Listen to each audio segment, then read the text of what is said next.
Aw man, aren't movies just the worst? Here are 10 that sure are, but from 3 years ago. But only ones I saw, cause those are the only ones that matter, obviously. This came out of left field, but I really didn't enjoy The Whale.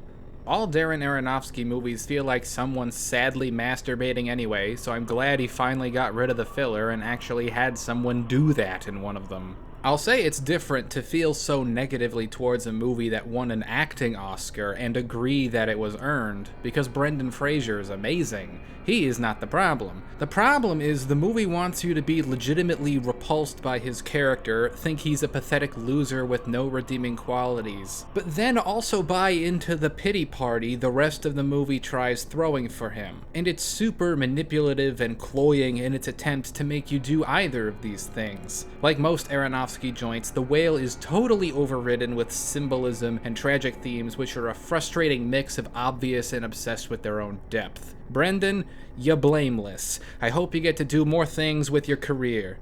Encino Man 2, come on Hollywood, it's time. Doctor Strange in the Multiverse of Madness was one of the last times I had any real expectations for a Marvel movie, and therefore one of the last times I felt disappointment rather than how bad they are being business as usual. You just cannot create a genuine sense of discovery or adventure that it is implied you are meant to feel when the foundation of your movie is like this. Fan service, a serious lack of internal logic, rushed, nonsensical character motivations, and a high-profile director stamping a watered-down imprint of their style onto material they couldn't save even if they were given free rein. These things make up the rest of what the movie has to offer.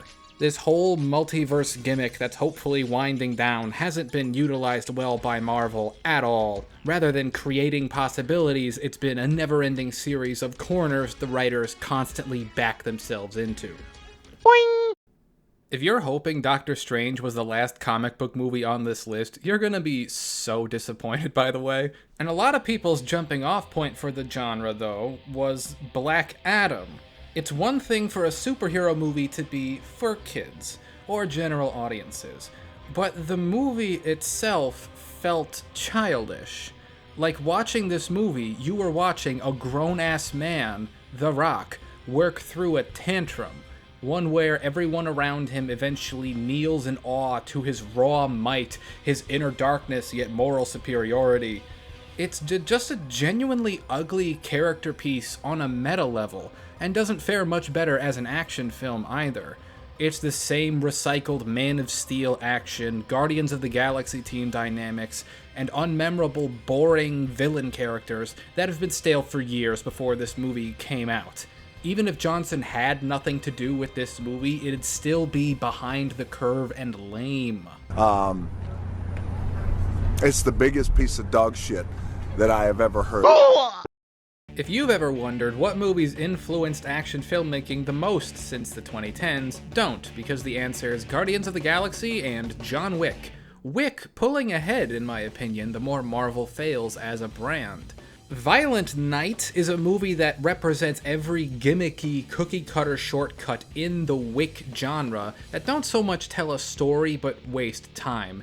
Its 9-gag premise of Santa being a drunk asshole that Weird Al beat them to by like 20 years is positioned in such a way that the holiday aesthetic becomes the root of all these shortcuts. The bulk of the movie is odds and ends ripped very directly from other movies and smashed together regardless of origin or whether they tonally gel, because who gives a shit?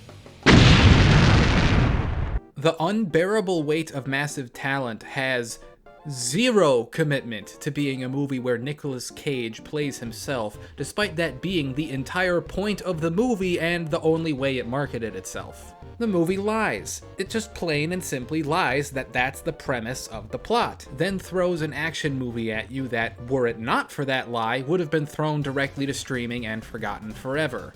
Nick Cage is a fascinating guy. Even if you wanted to focus on his family, his real family, you could do that. His current wife is a 29-year-old Japanese woman and has a son named Kal-El. Yes, Kal-El as in Superman. His ex-wife is Patricia Arquette, his other ex-wife was Elvis Presley's daughter, and one of his other marriages was a shotgun Vegas wedding which lasted 4 days. Cage doesn't even have a daughter, his other son looks like this. For fuck's sake, the man is Francis Ford Coppola's nephew. Anything I just said would make for a more interesting movie where Nick Cage plays himself than what they went with. More like the unbearable waste of my goddamn time.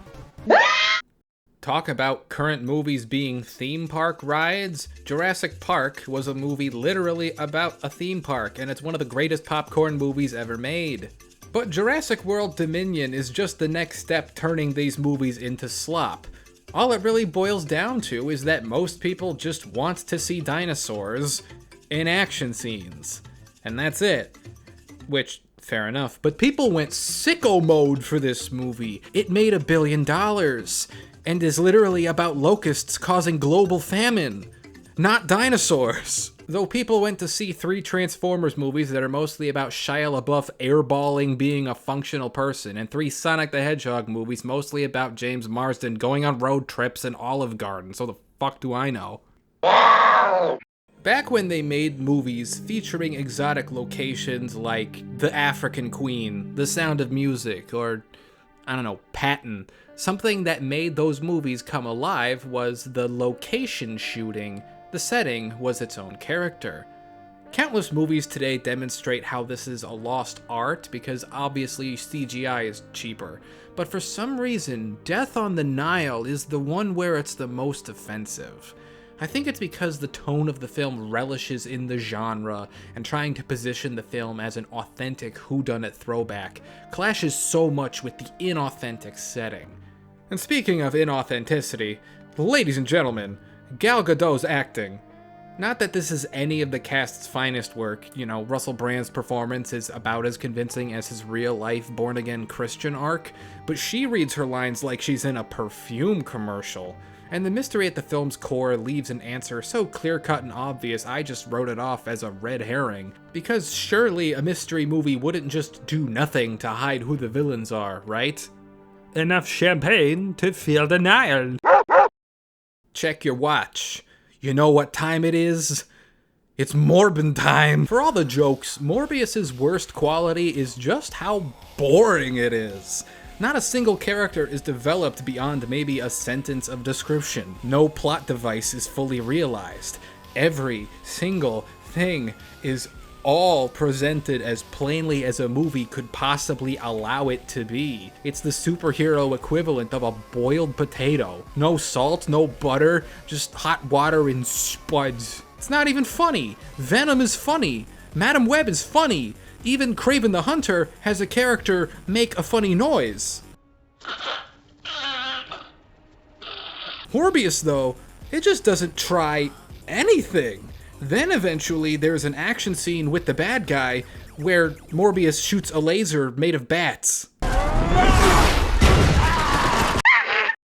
The first Terrifier is a movie so shit, even some horror fans don't like it, and horror fans will watch anything. They told me Terrifier 2 was an extreme step in the right direction, and I am permanently, forever, mad at them for saying this was good because I would have left this absolute fucking dog shit alone if it weren't for them. Terrifier 2 is gory, it's violent, and just generally irreverent, but it's not fun. Without the fun, it's just kinda mean. Damien Leone might fancy himself a dollar store Tom Savini, but he seems incapable of not bringing the sexual assault subtext of slasher movies into the forefront anytime he films a kill. The amount of gore in a movie is not a mark of quality, whether for or against it, but this is a movie that over and over is so proud of itself for having nothing else to offer. In order to enjoy Terrifier 2 as a horror movie, gore has to be the only thing you like about them, because it fails by any and every other metric possible. Even in post-production terms, a movie with Terrifier 2's ambitions being longer than 2 hours is a sign of an editor who is fucking terrible at their job. Then again, these days, revulsion is its own form of merit. The fact the Terrifier movies are not any fun, just off-putting and gross, is the source of their staying power, destined to only be liked by grown-up Newgrounds kids for whom Best Gore and Xbox Live Chat were more present parents than their actual dad, aka the most insufferable people on planet Earth. When I reviewed Morbius, I said this: it is worse than every Marvel film. This is all my fault, guys, I'm so sorry.